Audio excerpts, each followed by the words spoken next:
ang mga gagamitin natin guys is itong simbijo, then the steel grass for the handle for the maska, pin, and green or cypress. Ito lang guys ang ating gagamitin para sa ating maska. So, tingnan natin guys. Let's watch this.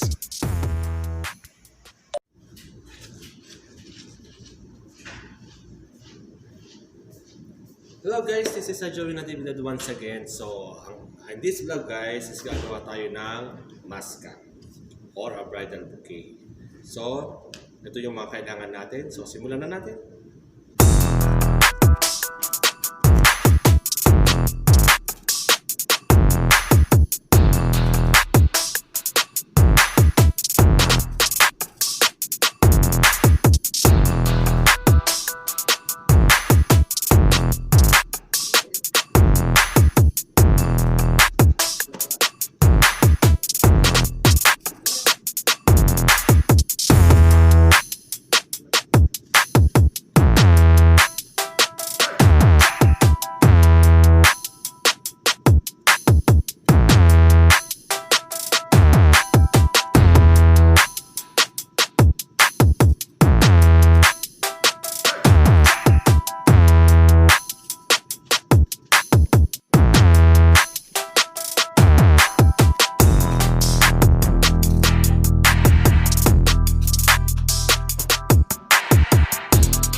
Yan guys, tapos na yung ating maska. And the last part na gagawin natin sa maska is lalagyan natin siya ng ribbon.